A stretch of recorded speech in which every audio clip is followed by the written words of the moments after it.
الحمد للہ وقفا وسلام علی عبادہ الذین اصطفیٰ اما بعد اعوذ باللہ من الشیطان الرجیم بسم اللہ الرحمن الرحیم۔ معزز حاضرین و سامعین، پروفیسر قاری جمشید عزیز القادری چشتی آپ سے مخاطب ہوں۔ موجودہ جو حالات چل رہے ہیں نہ صرف پاکستان کے بلکہ پوری دنیا کے حالات پریشان کن ہیں، اور جو کرونا وائرس کی وبا یا مرض چل رہا ہے، اس میں ابتدائی ایک دو بات ذہن نشین کر لیں کہ کرونا یہ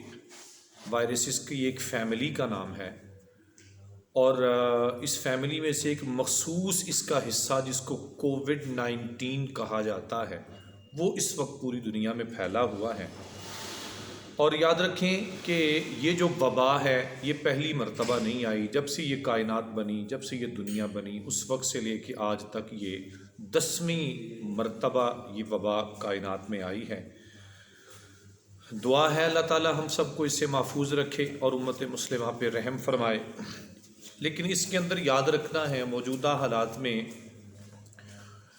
کچھ حکومت کی ذمہ داریاں ہیں، کچھ ہماری ذمہ داریاں ہیں۔ حکومت اپنے طور پر اپنے فرائض سر انجام دے رہی ہے، جو ریاست کی ذمہ داری ہے وہ ادا کر رہی ہے، لیکن جو ہماری ذمہ داریاں ہیں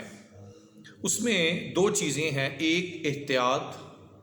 اور بحیثیت مسلم دوسرا ہے توکل۔ توکل کا ہمارے دین میں بار بار ارشاد بھی فرمایا گیا، اور پیارے آقا علیہ السلام اور اللہ کے قرآن نے ہمیں اس کی تعلیم بھی دی ہے، لیکن ہم لوگ احتیاط اور توکل کو ایک ہی معنی میں لیتے ہیں۔ اس میں تھوڑا سا یاد رکھیے گا، توکل کا مطلب ہے اللہ کی ذات پہ بھروسہ کرنا، اور احتیاط کا مطلب ہوتا ہے جو ہمارے پاس ذرائع اور وسائل موجود ہیں ان کو بروئے کار لانا۔ میں ایک چھوٹی سی حدیث پاک عرض کرتا ہوں، اس سے آپ کو توکل اور احتیاط کا ڈفرنس اور فرق واضح ہو جائے گا۔ نبی علیہ الصلوۃ والسلام مسجد نبوی شریف میں تشریف فرما تھے، تو ایک صحابی آیا، عرض کرتا ہے یا رسول اللہ میں نے اونٹ خریدا ہے اور میں نے نماز پڑھنی ہے، تو میں نے اس کو کھلا چھوڑ دیا ہے، تو کیا میں ایسے ہی نماز پڑھ لوں؟ مجھے امید ہے وہ بھاگے گا نہیں۔ تو پیارے آقا علیہ الصلوۃ والسلام نے ارشاد فرمایا اللہ پر توکل ہے؟ کہنے لگا جی اللہ پر توکل ہے۔ تو اللہ کے رسول نے فرمایا ایسے نہیں، پہلے اس کو باندھو، اور باندھنے کے بعد اس رسی پر یا اس قلعے پر بھروسہ نہیں، باندھنے کے بعد بھروسہ تم نے پھر بھی اللہ کی ذات پہ کرنا ہے۔ اب دیکھیں توکل کا درس دیا جا رہا ہے، لیکن اس کے ساتھ ساتھ رسول کریم پہلے باندھنے کا کہہ رہے ہیں۔ تو اس سے ہمیں یہ بات سمجھ آئی کہ احتیاط اور توکل دو الگ الگ چیزیں ہیں۔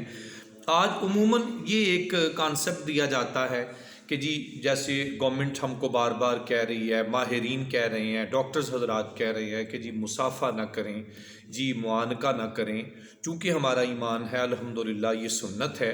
لیکن بعض معاملات ایسے ہوتے ہیں کہ جہاں پر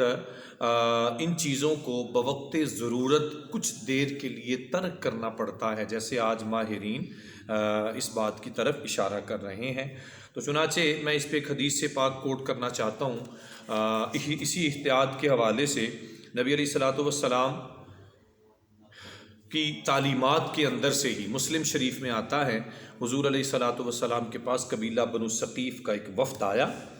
تو اس وفد کے اندر ایک آدمی تھا جس کو جذام کی بیماری تھی، کوڑ کی بیماری تھی۔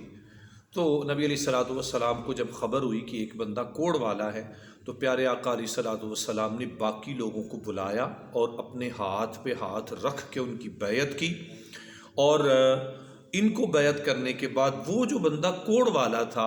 اس کے بارے میں پیارے آقا علیہ السلام نے ارشاد فرمایا کہ اے صحابہ اس کو بتا دو کہ ہم نے تم کو یہاں سے بیعت کر لیا ہے۔ اب دیکھیں بیعت کرنا اس دور میں ایک اہم معاملہ تھا کہ جس میں لوگوں کو کلمہ پڑھانا اور حضور کی غلامی میں آنا تھا۔ تو جب اللہ کے نبی علیہ الصلوۃ والسلام اس میں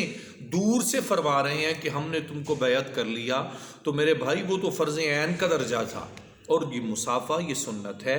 اس کا انکار نہیں ہے، لیکن چونکہ احتیاطیں ہیں، ماہرین کا کہنا ہے، اس لیے میں تمام مومنین اور سامعین اور ناظرین حضرات سے یہ درخواست کروں گا کہ جو حکومت ہمیں بار بار یا ماہرین لوگ کہہ رہے ہیں کہ جی مسافے سے اجتناب کریں اور معانقے سے اجتناب کریں، یہ چند دنوں کی بات ہے، تو میں امید کرتا ہوں کہ دوستوں کو یہ ہمارا چھوٹا سا کلپ پسند آئے گا، اور